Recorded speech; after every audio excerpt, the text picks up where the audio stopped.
Hello everyone, welcome to the session on good practices to support sanitation workers. Before we start the session, I would just like to mention that we have English to French interpretation available for this session. So you can click on the interpretation button on the bottom right of your Zoom window and select your preferred channel.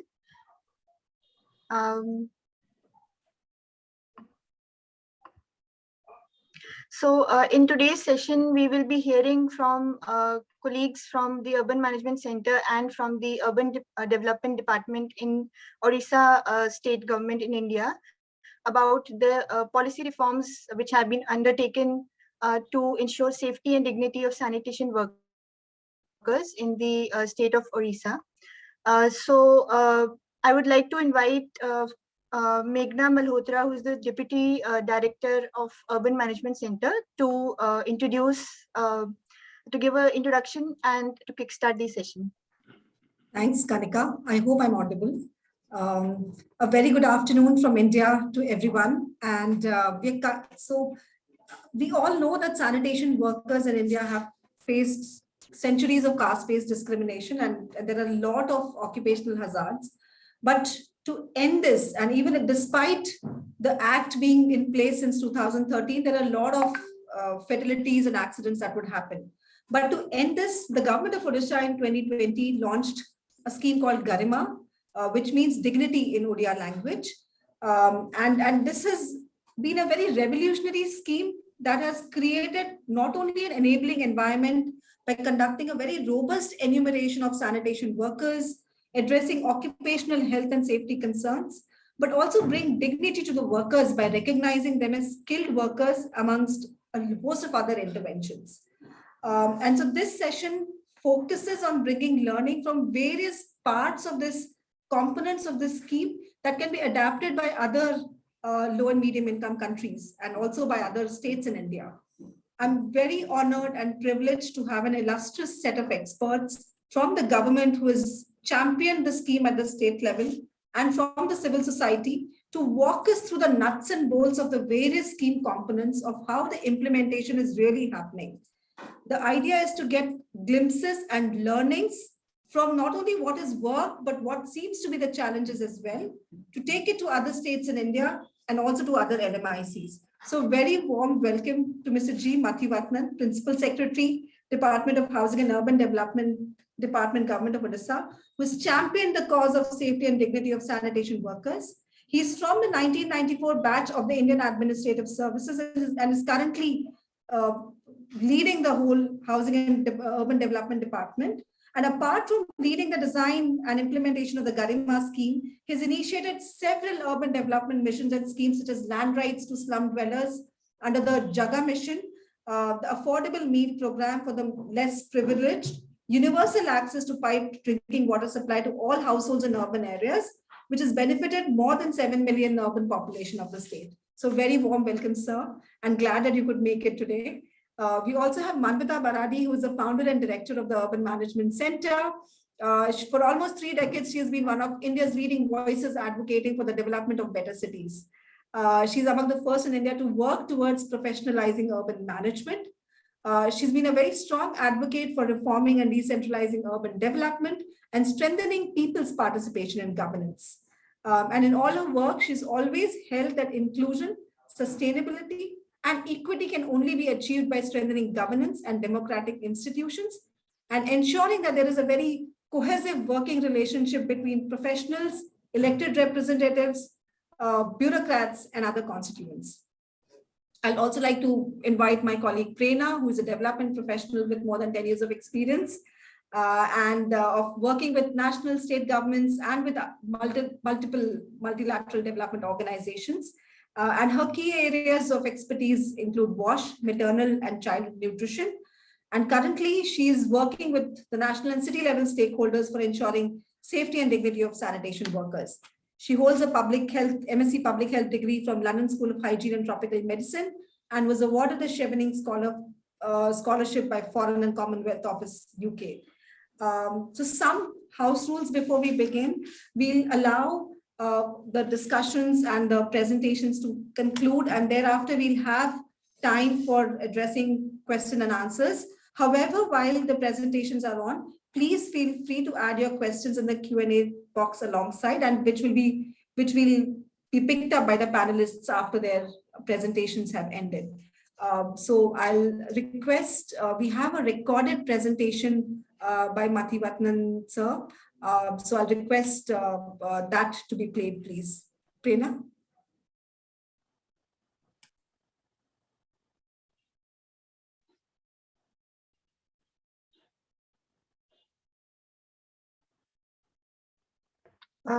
Was that audible?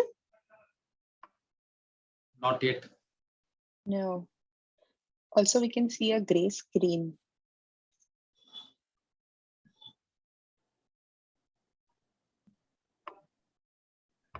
No. No, it's still not coming. You might want to stop and start again.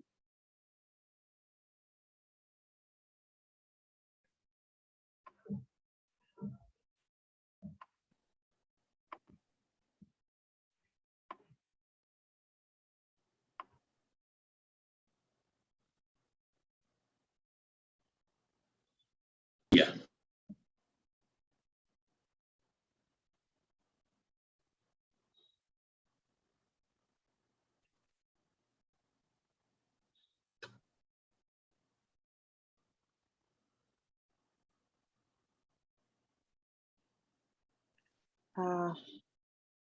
Are we supposed to hear something or see something? Kanika, there's nothing which is playing on the screen. I'm sorry, let me just end this and start again. Yeah. Digital space. Yeah, Yes. now it's good. Yeah. Present. Does that work now? Yeah, Yeah. perfect. Yes. Sorry for Currently heading the Housing and Urban Development Department of the Government of Odisha, a province in India. I am happy to be part of this forum and humbled to share Odisha's endeavors and experiences in addressing one of the most important socio-economic issues of our times. I specifically want to share with you the story of Babuli, a sanitation worker from my state, and how the Garima, a path-breaking scheme of Government of Odisha, has helped restore his dignity of life while securing his livelihood. Babuli, a victim of the poverty trap, could not continue his schooling and forcibly moved to the city at the age of 13, searching for livelihood and hoping to send some money to his family in the village. However, falling prey to caste discrimination, Babuli ended up working as a sanitation worker, cleaning up the sewers of our cities, same as his uncle and brothers who faced the same fate when they moved to the cities. Babuli is 40 today, and for 3 decades now, he has been risking his life to ensure the functioning of one of the critical infrastructures of our city. He has spent most of his teen and adult years living in a slum in extremely shabby conditions. The story is the same for over 20,000 fellow sanitation workers of Babuli spread across the state. These sanitation workers live an invisible life in our cities and constantly bear the brunt of social stigma and discrimination. To make it worse, some of them even end up losing their lives while working in these perilous conditions. Under the visionary leadership of Chief Minister Mr. Naveen Patnaik, Odisha decided to set right these generational injustice done to these underprivileged sections of the society. This led to the launch of Garima on 11th September 2020 to put an end to the exploitative system causing socio-economic deprivations to the people who provide the most critical services to keep the city functional. Garima guarantees the safety and dignity of core sanitation workers and protects the welfare of their families. It focuses on regulating and institutionalizing core sanitation services, creating a skilled and formalized workforce, and social security benefits to core sanitation workers and their families.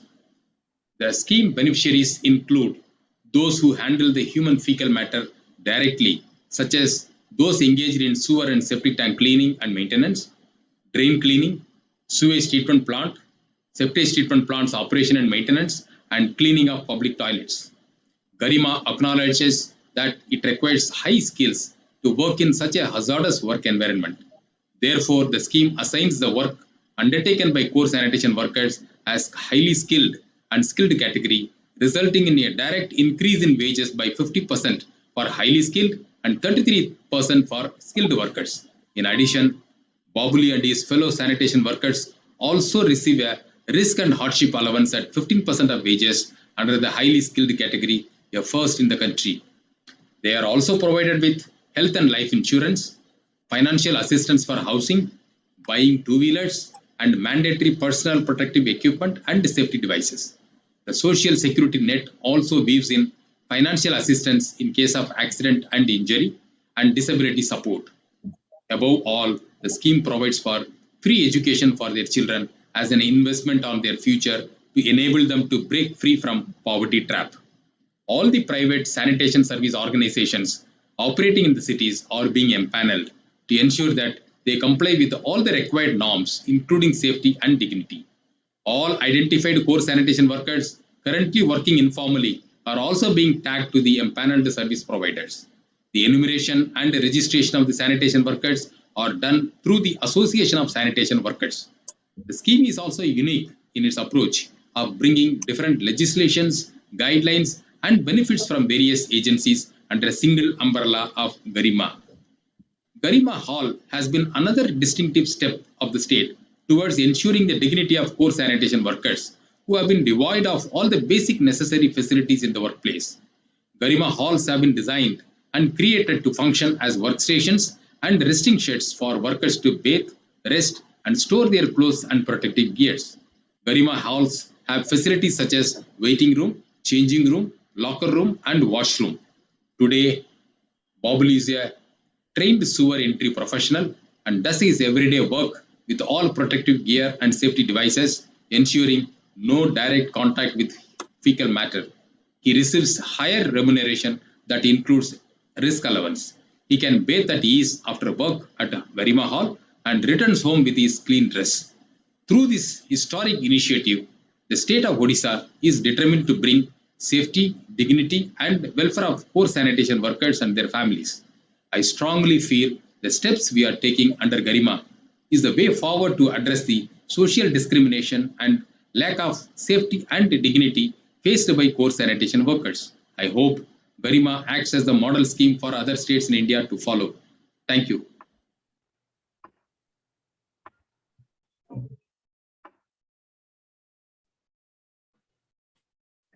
Thanks, Kanika, for facilitating that. Sir, would you want to add anything more? Because earlier we knew that maybe we would not be able to join. I think we can take the questions from the audience. Okay, sir. I think we heard from the recorded presentation that one of the critical components of the scheme was also to visibilize the informal sanitation workers and to recognize that there is this number of sanitation workers who are there. So I think picking up from that point, I'll invite Prerna to talk about the whole training, the whole piece around survey and enumeration of sanitation workers, which was put in place. So Prerna, over to you. Hi everyone, good afternoon. Am I audible? Yes, you are. Yeah. Okay, great. So thank you, Mati sir, for sharing the details about Garima scheme and setting the context. Now, as Mati sir mentioned in his presentation about the details of Garima scheme, the basis of providing all the different benefits, all the different establishing the linkages of workers with the different entitlements, we feel that this cannot be done unless we recognize the invisibles, the sanitation workers, who are one of the most important components of the sanitation value chain. So I'm going to present our learnings from the enumeration that was undertaken under Garima in the state of Odisha, and how we feel these learnings can be upscaled to other states of India or to other LMICs. So first question that we have in mind is, how many sanitation workers are there in India actually, if they want to provide all these different benefits that we keep on talking about.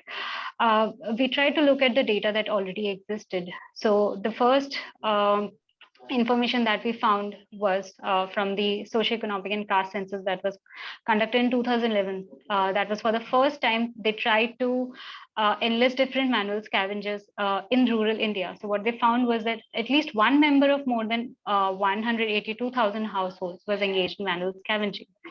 There were estimates from Dalberg, which said that around 2 million sanitation workers in India deal with fecal sludge. This was for both urban and rural India. So then why do we feel that these numbers are important? We see that there has been an act which was brought out in India in the year 2013, which is known as the Prohibition of Employment as Manual Scavengers and the Rehabilitation Act. What the act said was that it was mandatory for all the urban local bodies, for all the rural bodies in India to identify manual scavengers and provide them with benefits like one-time cash assistance, skill development training, capital subsidy and concessional loans, scholarship for the children, assistance for housing. So based on this act, around 18 states in India, they undertook a survey, and until 2020 March, they were able to identify around 63,000 manual scavengers. Based on the standing committee report, which was led by the Ministry of Social Justice and Empowerment, it was observed that approximately 20% of these identified manual scavengers were provided skills training, and only 2% of these scavengers had received any kind of capital subsidy. Why these numbers are important is if we do not identify the correct number of scavengers, of course, the allocation of budgets at central level, at state level, even at city level, they go down, as we can see based through this graph. So when we started working for implementation of Garima, when we had to link these workers that we were talking about, the 5 categories that Mati sir mentioned. So the first question that came to our mind was that where are these sanitation workers? So to find out these sanitation workers, we undertook a journey of conducting surveys of core sanitation workers. So robust survey model was designed, and it was first pilot tested in 6 biggest cities of Odisha. For implementing this survey that was thought out, a comprehensive beneficiary management system was created, which was going to support these 5 key elements: the survey of potential sanitation workers, the validation of the respondents who have been surveyed by the urban local bodies. Once these beneficiaries, they are validated, linking them with different entitled and employment benefits as outlined under Garima, providing a platform to the sanitation workers for reporting their grievances and to the urban local bodies to address these grievances that we're reporting, and enabling tracking of sanitation work so that we could plug in all the different protocols required for ensuring their safety. Coming to the first part of beneficiary management system, we wanted the survey to be digitally enabled so that we get real-time data. We're able to cross-check whatever was happening. So we developed a very simple to use app, which is bilingual, both in Odia and English, it's available, which comprised of 3 key sections. One, collecting the basic profile of the respondent. Second, focusing on the work that the respondent does. And third, few questions related to their social status, trying to understand that what led them to work in the sanitation sector, and also collecting details of their family members. This was done in consultation with Mr. Biswara Wilson, the convener of Safai Karamchari Andolan. So before the survey began, we had to do a lot of preparations. The first one was identifying enumerators. So there are a lot of volunteers who have been attached with Safai Karamchari Andolan for years. These volunteers have an understanding about the sanitation workers community. They are sensitive themselves because they come from the community. They're sensitive about the issues that the workers face. Hence, it was a well thought strategy of engaging them as the enumerators and conducting a peer-led survey. So there was a training held for these enumerators. They were able to field test the app, whether they were comfortable with the app or not. Based on their feedback, we also incorporated changes. Once the app was finalized, the Garima Technical Support Unit, the ULB officials of these cities, and the enumerators, they all came together. A meeting was conducted for everyone to be on the same page to understand what Garima is, what the objective of the survey is, and how the process of the survey is going to unravel. So based on this meeting, all these stakeholders coming together, the first step that was taken was to identify where these workers are. So usually these enumerators, the field level staff, the ULB staff, they are aware of various settlements where the sanitation workers reside, because usually they are in settlements or bastis where all of them are staying together because they are a close-knit community. The second step was also to reaching out the private contractors who are engaging a lot of these sanitation workers and asking them to share the details of the sanitation workers that they work with, so that we are able to enumerate these sanitation workers. So once we had the list of sanitation workers from the private contractors, once we had identified the settlements of sanitation workers, these enumerators went into the field. There were a lot of IEC also that began simultaneously, wherein the enumerators, once they went to the field, the first thing that they would do is community meetings. There were also the ULB staff, which is on the field level. They would discuss with the sanitation workers during the morning assembly, wherever they would be meeting during the beginning of the day, that something like this has been launched by government. So be proactive, be a part of the survey, and other things like hoardings, leaflet distribution that was done. So once the survey started, our team was constantly in touch with the enumerators, daily coordinating. If they needed any kind of refresher trainings, those were conducted. If they had any problems with the app, the technical side of dealing it, so that was done. So as the survey data collection started, we also started two parallel things: the quality check calls, which was to a sample number of respondents, just to confirm their basic details, the work-related information, and ensuring that everything is in place. Also, in the back end, the error flagging of surveys started.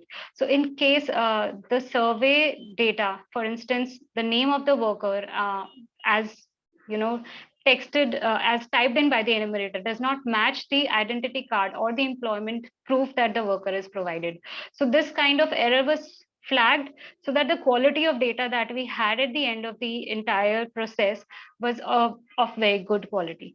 Another thing that was done was training of call center operators, the 14420 operators. So just in case the workers or their family members, they would come to know about it from someone else, and they wanted to they could just make a call on this number and request that I'm a core sanitation worker and I would like to be enumerated for the survey. And this detail would be shared with the enumerator, and the enumerators would then reach out to the workers for surveying them.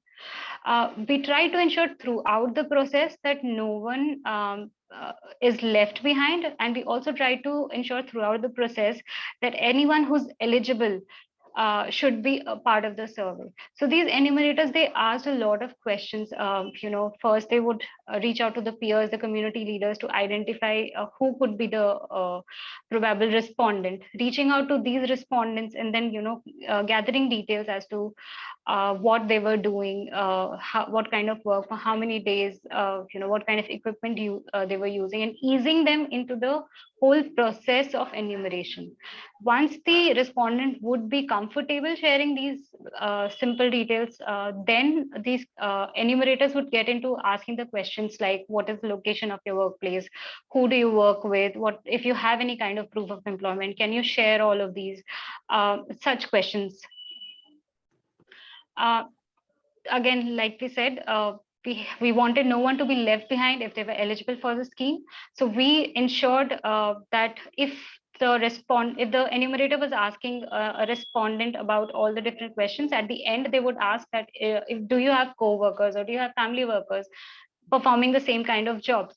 Would you like to share their contact details, or would you like them to contact us. So that snowballing was ensured throughout the process, so that we could reach as many sanitation workers as possible throughout the survey. When the enumerators would feel that they have saturated a community, they would hold closure meetings with the members, just letting them know that we feel that we have covered everyone. If anyone is left behind, please let us know, please reach out to us, or please call the toll-free number and we'll come back to enumerate you. And at the end of the survey, we had collected contact details, so we sent out SMS to all the respondents that again sharing their same details, that if you know someone who wants to be enumerated, just ask them to reach out to us on these particular numbers.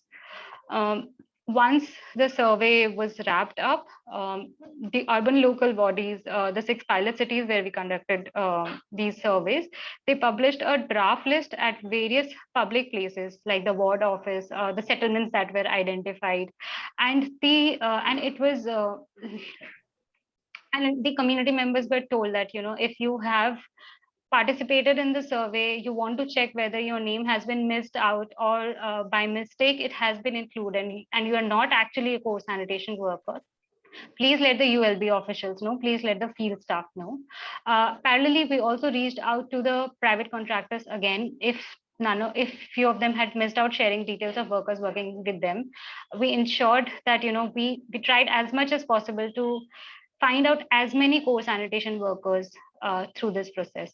So based on this desk validation and field validation process, the urban local bodies finally identified who were the eligible core sanitation workers, the eligible respondents who could be called core sanitation workers, and published the final list of these workers.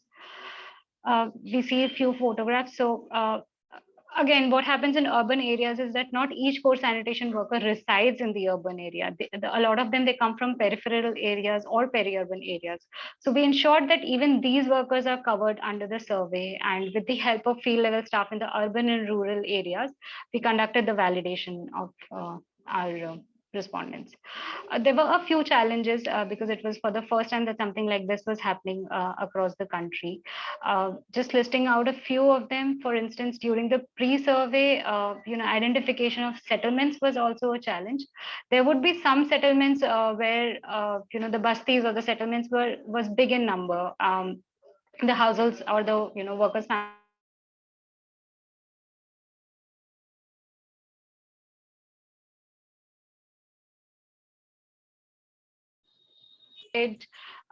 housed by their employers, or workers who have migrated from somewhere else have come and settled in those bastis. It was difficult identifying this. It took us a lot of time to reach out to the last worker, to the last respondent. Sometimes we also had problems getting the list of sanitation workers from the private contractors.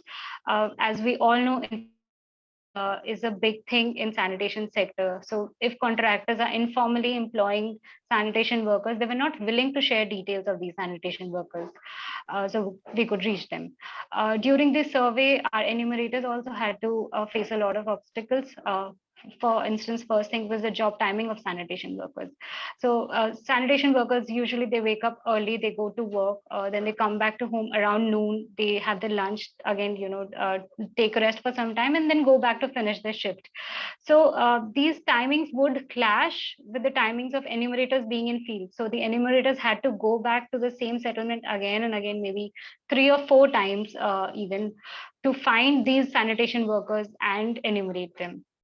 The respondents, it was not always easy to identify who was actually eligible, who was not, and the respondents, sometimes it would be a challenge to understand and to differentiate between the sanitation workers who are not involved in these 5 categories of work. For instance, sweepers, door-to-door waste collectors. So there were few non-eligible respondents as well who were enumerated. Third big challenge was survey fatigue. Since a lot of these respondents, they reside in slums, there are a lot of different kind of surveys that keep happening through different agencies. What happens is that these workers develop a fatigue where they say that, I have participated in so many surveys, yet at the end of it, after so many years, I'm still there where I was. What is the point of participating in another survey? It's just a useless activity. I'm not going to get anything under the scheme. So, that kind of disappointment was there. So it took a time for the enumerators and for a team to build in the trust as well with the communities. Then they saw that, okay, gradually the workers who are being surveyed are being validated, they are being registered. So that's when the trust started building in. Post survey, again, it was difficult to find respondents sometimes, because even if we had the contact details, either they would be unreachable or they didn't have enough money to even recharge their phone. So their incoming facilities were uh, probably blocked. So these kind of challenges in reaching out to the respondents.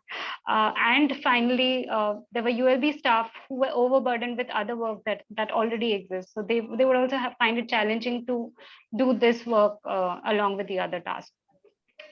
But towards the end of it, we were able to enumerate more than 15,000 respondents from the 6 cities pilot. Now we are moving on to another 61 ULBs where we are taking the learnings and we are upscaling the survey.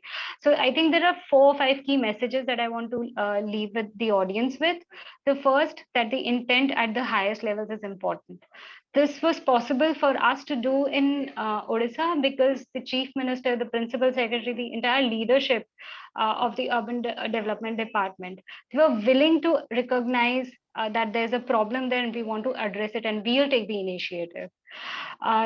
They made sure they understood the importance of maintaining database, how important it is for linking workers with the benefits that we keep talking about. It was also ensured that community working in sanitation space right from the beginning of designing Garima scheme, of designing the survey app, of even conducting the surveys, they were all included throughout the process. And understanding again that the informality and the uncertainty that exists in the sector, that is taken into consideration while conducting the whole process. So yeah, I think this is where I wrap up my presentation. And now, Kanika, you can let us know if we want to proceed with question and answers first or Manvita's presentation. Yeah, Kanika.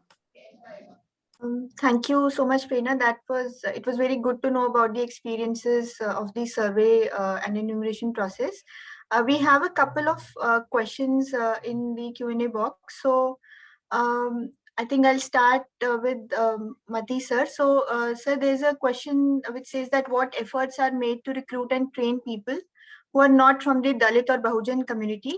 And if the sanitation workers are still ostracized and discriminated against, then would safety gear and training really help in making their lives dignified?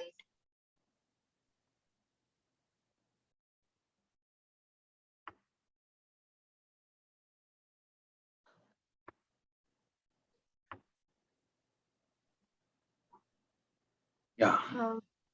Yes, I've gone through the question. What efforts are made to recruit and train people who are not from? We don't recruit any as sanitation worker. Sanitation workers exist. They are performing the job of sanitation worker. We only intervene to provide safety and dignity to their work. So we don't recruit people and train them who are not from Dalit or Bahujan community. So the second part is that safety gear and training is separate from the community discriminating. The community discrimination is out of the social hierarchy or whatever it is, that has nothing to do with the safety gear and training. The work which is performed in the developed countries with machines, with equipments and devices are being performed here with their hands. The person entering into the inspection chamber, getting into the sewer pipeline and then cleaning it up, because one community is willing to do it or one community is forced to do that due to the poverty trap they got into. So we by providing training, by providing the protective devices, gears, safety gears, and by providing the required equipments to facilitate mechanical cleaning. We are only trying to bringing safety and dignity to their work.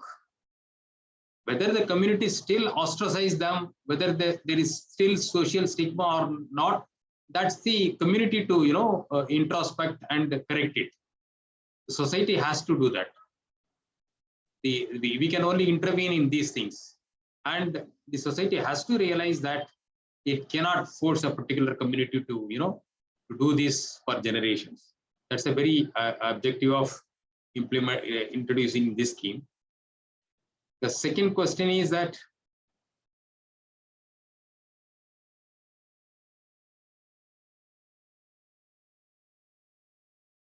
no, we are not retraining. The second question is that the Manual Scavenging Act says that the manual scavengers must be rehabilitated. So unless you mechanize the scavenging, somebody has to perform it. So we are introducing machines, safety devices.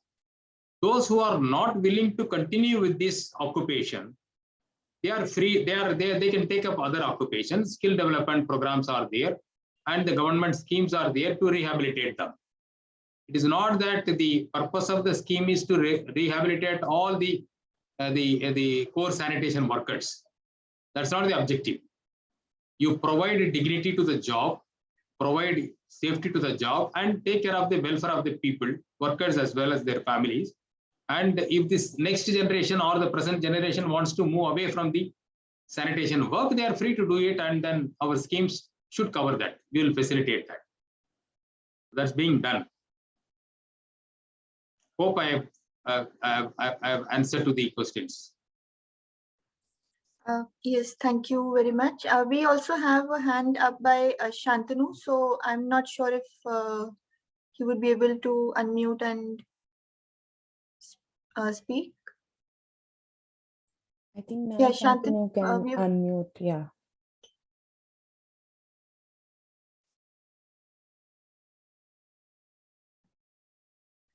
Shantanu, you can unmute your mic and share your question.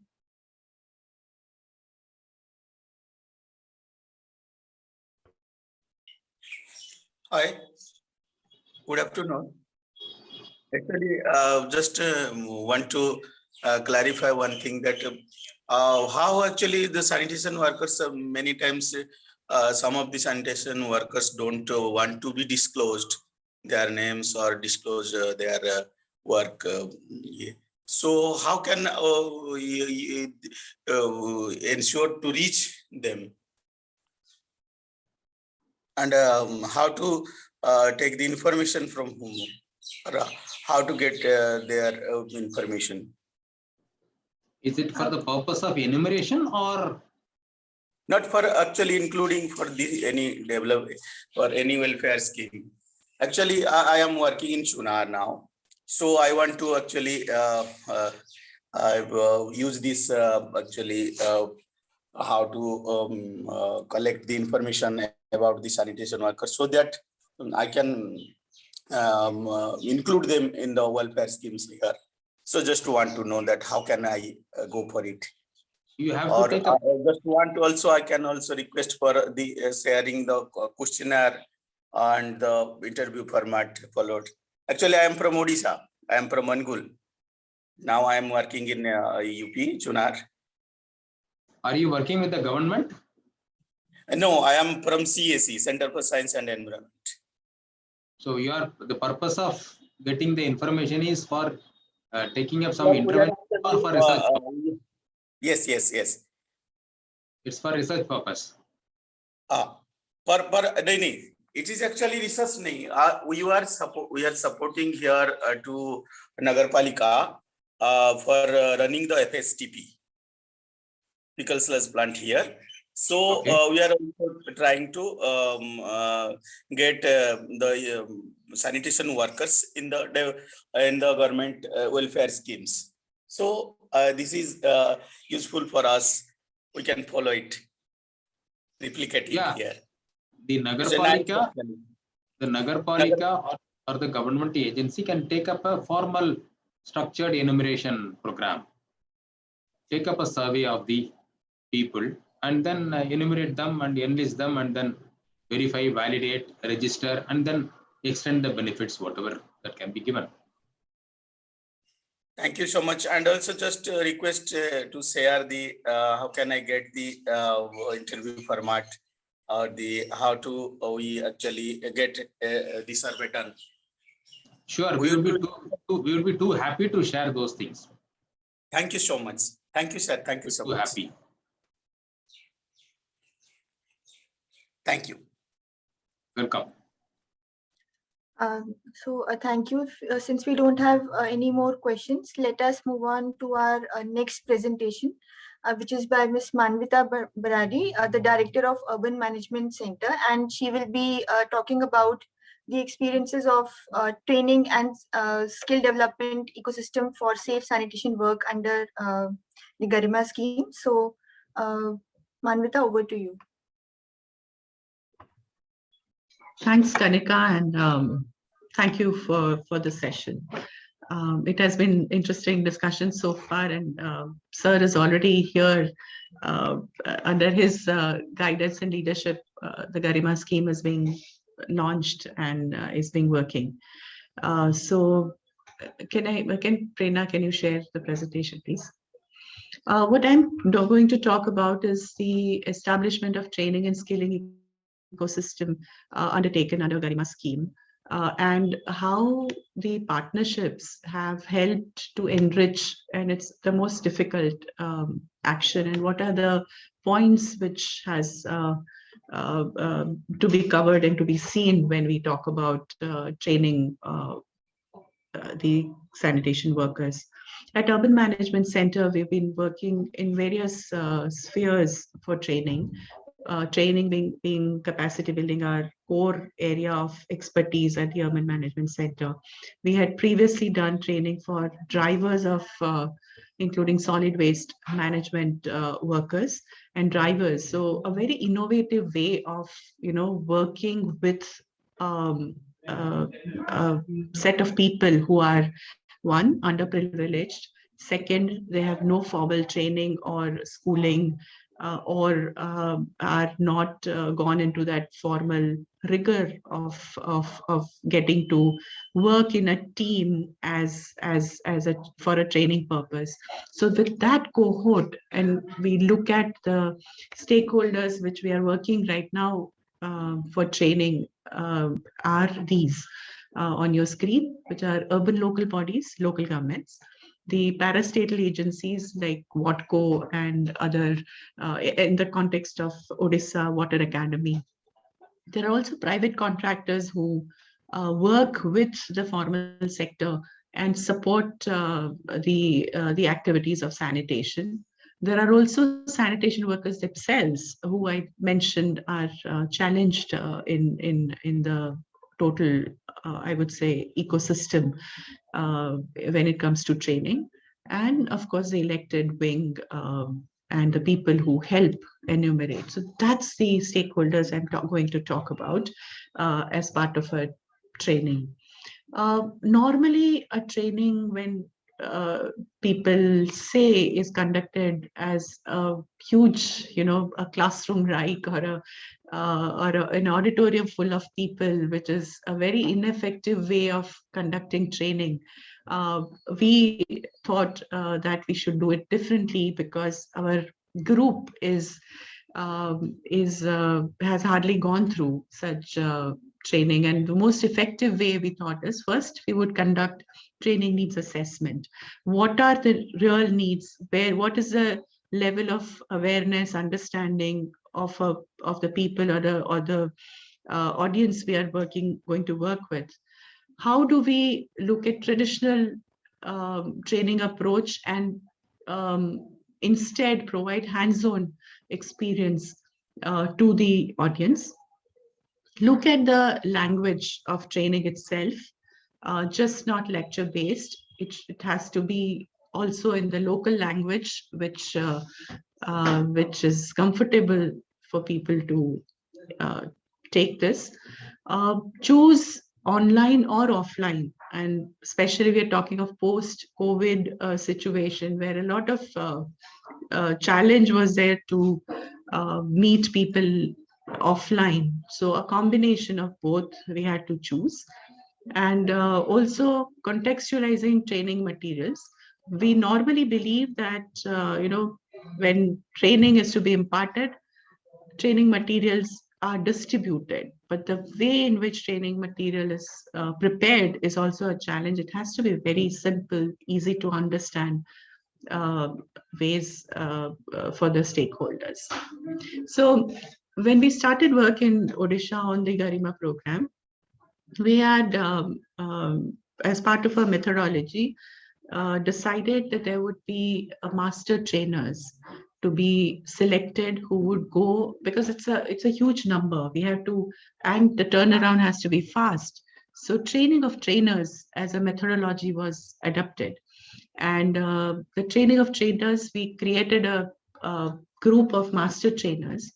And how did we do that? So when the applications were invited from the government recruited people and also private sector contractors, pre-screening was to be conducted. And we assessed them on skills, aptitudes, and attitudes, whether they could really perform their task as a master trainer, because training is a skill. How much ever you know the content, but if you can't communicate that to your audience, the whole effort fails. So pre-screening was an important part of our methodology. The second was to get a variety of mix. Engineers from the government and also private organizations, supervisors were invited to be part of that cohort. And participatory tools were employed, like role playing, and how do you really get them involved? It's just not one-way communication. It has to be a two-way method of delivering training. So such a, in the previous slide, you had seen a kind of civil entry professional training as being conducted here. The equipment is designed because if at all we need to get person go into a sewer, what is the experience one would have? One, there will be a lot of water, chaos inside, of course, dirt. But to show that and experience that to a worker, one has to, we created such a equipment. And it was made in the at Odisha Institute, and that was created. Again, a small batch was decided upon, about 25 participants. They were taken in a good auditorium, along with where comfortable seating, learning environment was created, and this hands-on training equipments were also there. So the person was, again, as life experience, or as in they have to have these equipments, they have to wear the PPEs and get down and feel that, that whole column with getting into it was lifelike experience was created. So you can see in the pictures, there are experts who came and demonstrated. They were shown how to wear the belt, how the mask, helmets, and other equipments are to be kept, how the gases, because, when you get into it, the gases are there. How do you handle it? How do you measure it? Etc. was also shown to them, and they experienced that weight of going down, the claustrophobia, etc. Could have been, experienced by them. Pre and post training assessment is equally important and is part of that the training experience. Now, as you know, sanitation workers who support a lot of our city governments are not literate. they have challenges, but pictorial understanding is much better. So we created formats which would have pictorial graphics in it, and there would be a facilitator who would constantly guide them and explain it to them. But to know their levels of understanding, we should conduct such pre and post training assessment. So you can see here the assessment forms. Next. After they've conducted, they've been assessed, they would be given a certificate. This was conducted, the whole exercise was conducted with Water Academy of Odisha, which is recently set up, VATCO, and of course the Urban Development Department. And this training of sewer entry professionals, they receive a certificate. Now this certificate can be renewed after taking retest every year. Is also being discussed that there has to be refresher training of the sewer entry professionals as well. So more than 80% of the participants have now been certified after taking this training. A feedback session were also conducted, and some of the workers were very, very happy to be part of it. And I would request to show a video. It's a 1-minute video of a sanitation workers feedback on the process. Can we have that video? No, I can't see it.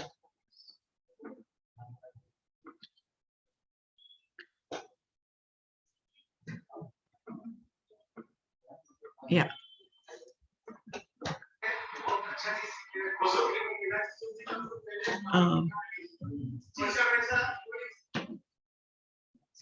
I hope you can, is it audible? Yes.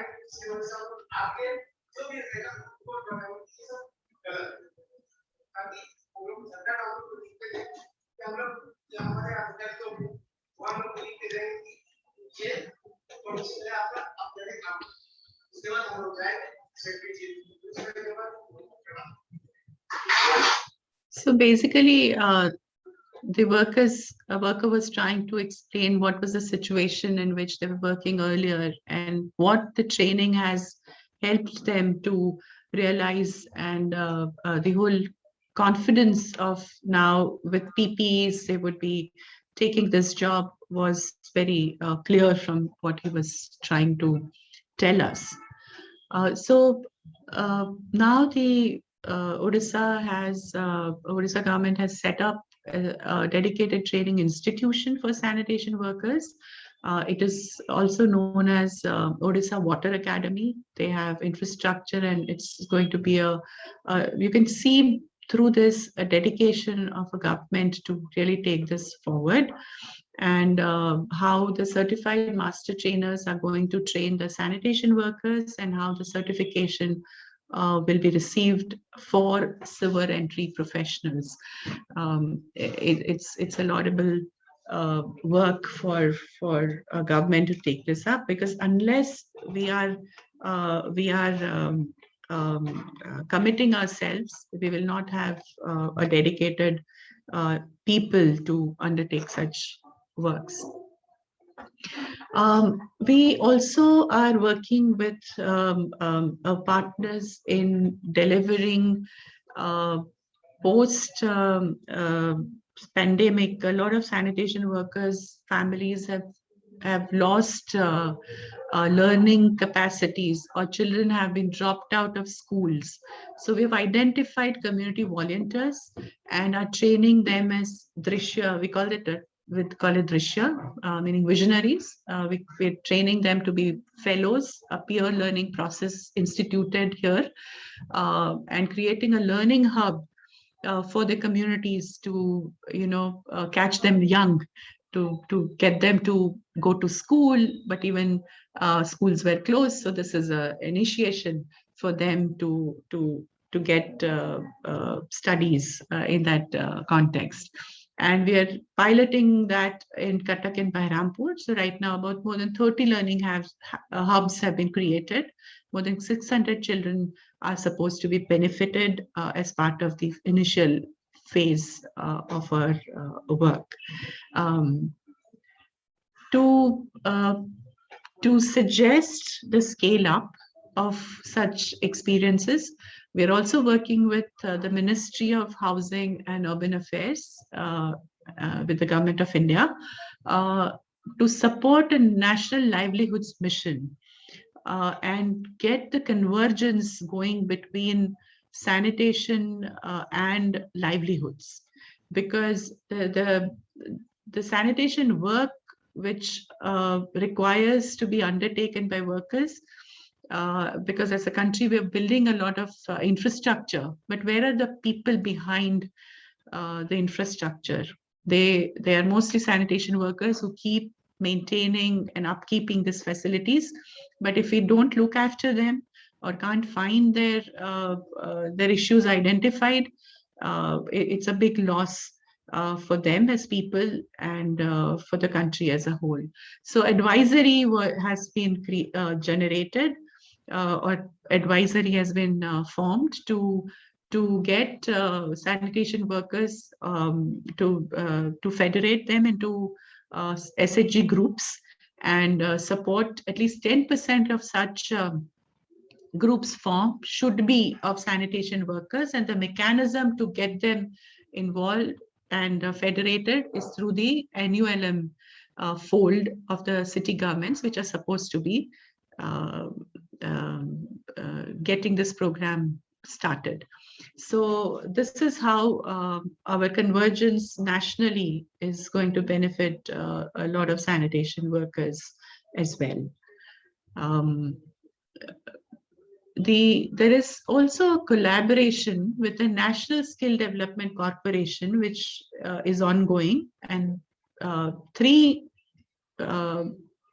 QP-NOS, we call it, are created for sanitation work. Like septic tank technicians can be trained regularly under the fold of National Skill Development Corporation.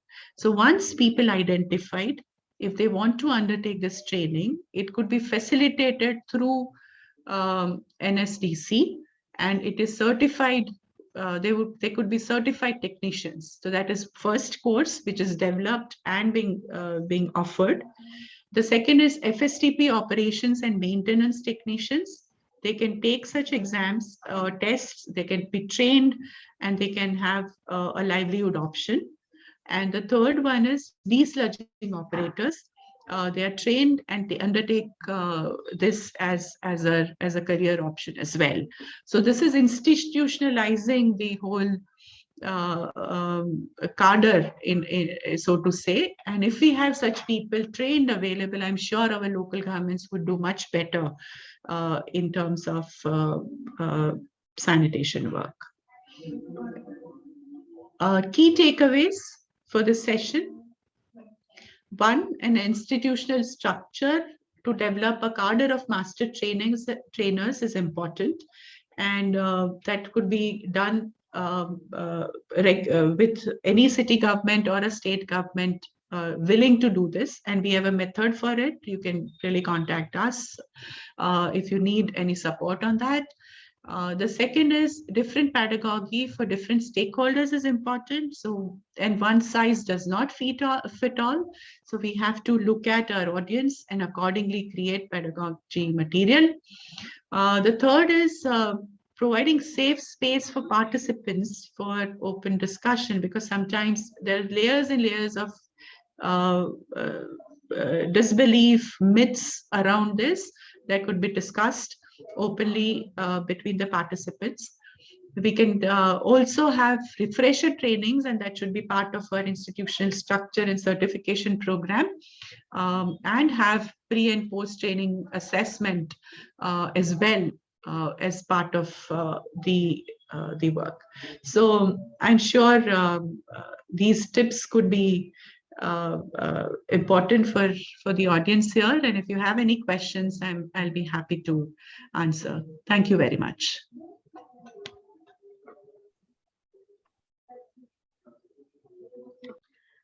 Thanks a lot, Manvita. That was really helpful to understand. While we have a question about the grievance redressal mechanism. So, Prerna, would you like to take that up?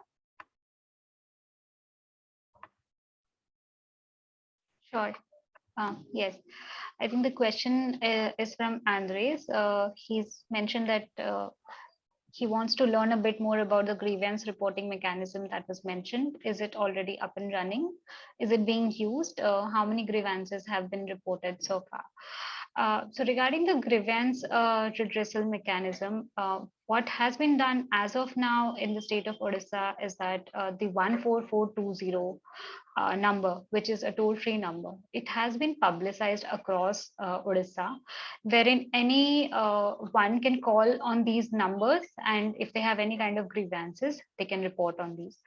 The operators handling these numbers, they've been given very detailed training as to how to capture these grievances, what kind of questions they are supposed to ask, how the whole documentation has to happen. They're supposed to maintain a log, detailed log of all these calls, and share it with the ULB officials. So the Garima nodal person, they can get these grievances from the 14420 operators, and then they can address these grievances as in how it should be addressed. In the meantime, we are also in the process of developing an application wherein these grievances will be able to digitize and track them, and digitally once whichever level the update is there, that is available. And under the scheme of Garima, as it was mentioned, the co-sanitation workers will be given smartphones as well. So what we are also trying to do is that once they have these smartphones, these apps are preloaded on their smartphone, so that we're trying to make it as user friendly as possible, containing as less text as possible, so that these workers are also able to use this for reporting their grievances.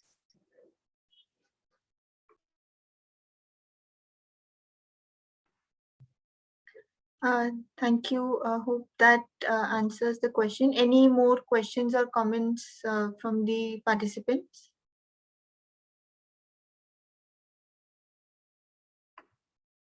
And in case you would like to share about any good practices which you have undertaken or you have observed in your work, we would love to hear about that.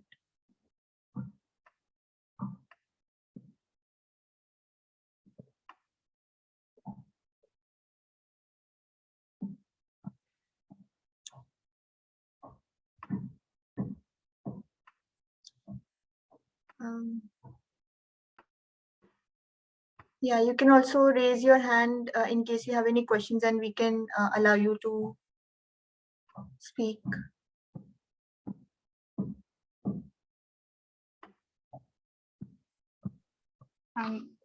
By the time people are typing their questions in the chat, is there?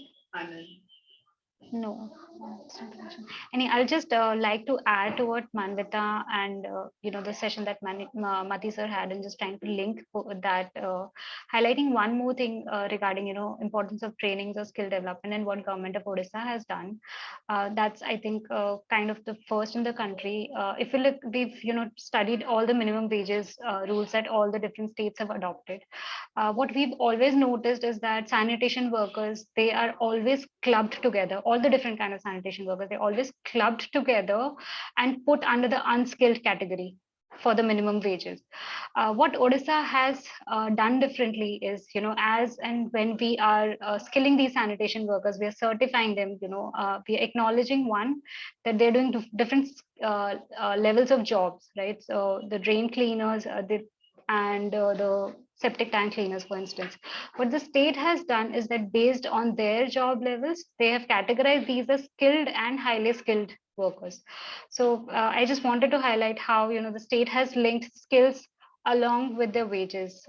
What they've also done is, along with the skills, they've acknowledged that these workers face hazards, they face risks. So state has also brought out risk and hardship allowance for the very dangerous kind of sanitation works that are being undertaken in the state. Thank you, Prerna, for that comment. Adnan has raised his hand up. So Adnan, would you like to turn on your mic and share your question or comment?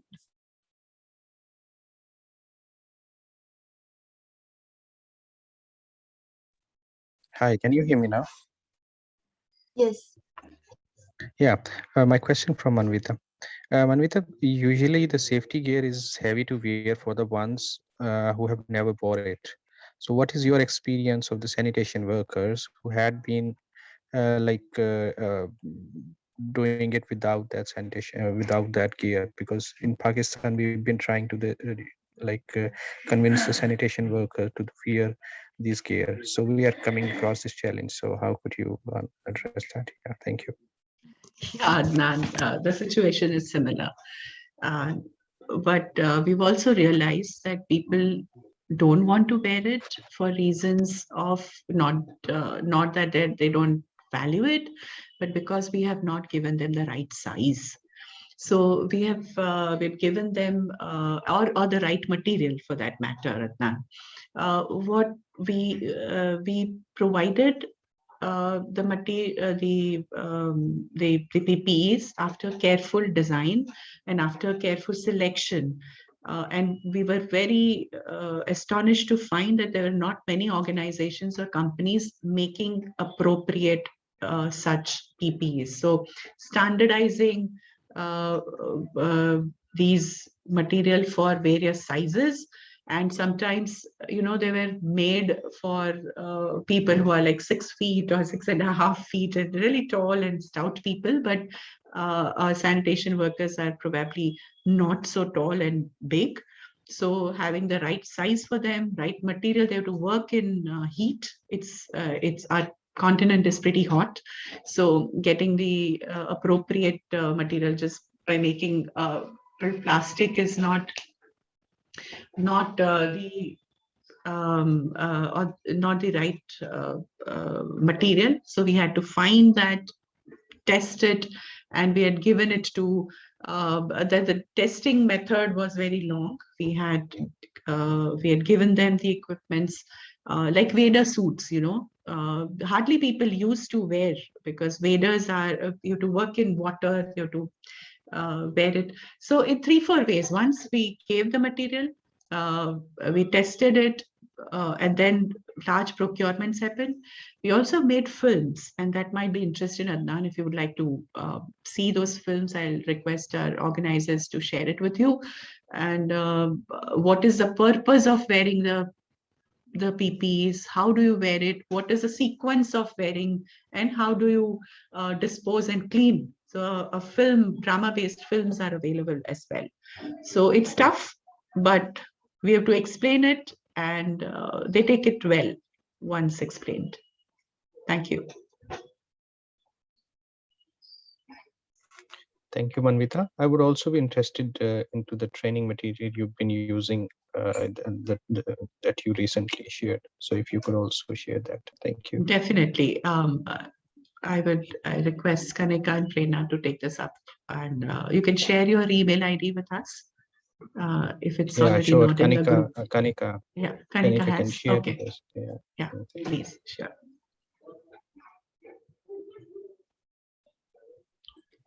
Thank you, Adnan and Manvita. So I think all the other questions have been answered already. In case there are no more comments or questions from the participants, I would like to then invite Meghna for her closing reflections and comments. Meghna, over to you. Thanks, Kanika. And I think I'll just like to end and I'd just like to reiterate that I think all of our tools that we have developed, somebody asked about the questionnaires that we use for survey, the methodology for validation, even our IT tools, all of these are on an open source platform. We would be happy to share these, and I think those links, etc., can be shared once we have your contact details.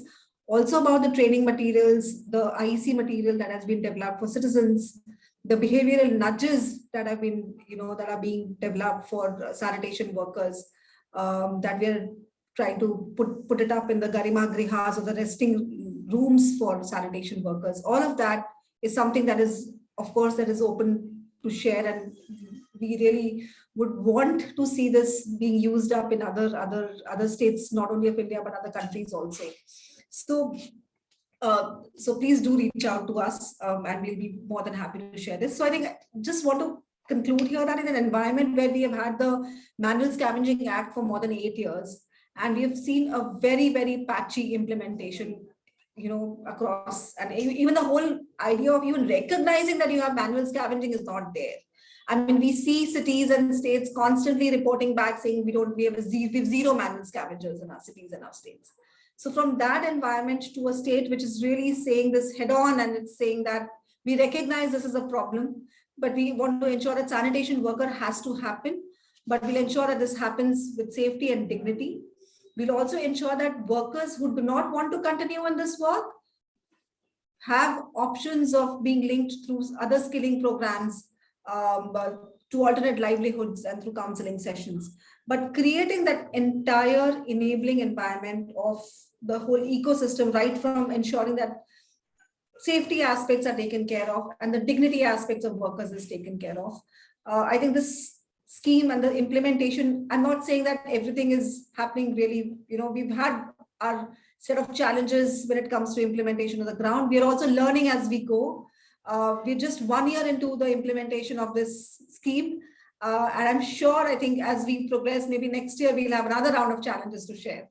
So, but having said that, I think we're already hearing, and we've already have had offers from, say, Tamil Nadu, who's asking us to please come, and help us even do enumeration, etc. So I think it will be, so that's something that we are really working towards, of how this can be diffused at the national level as well as at state level.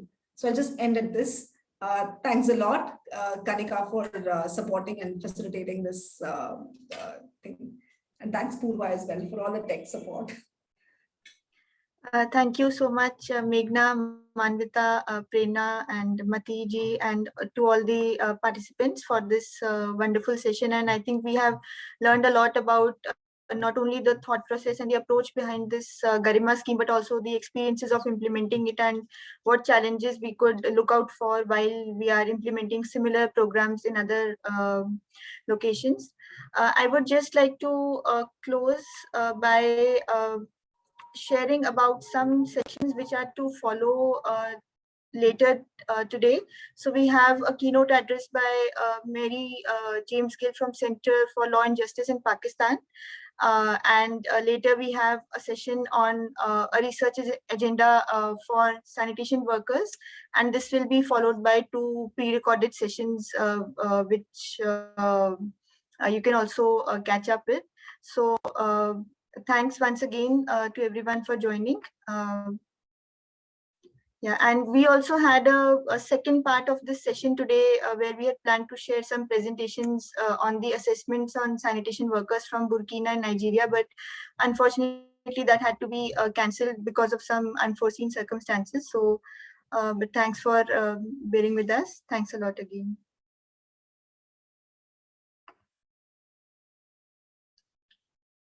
Okay, bye.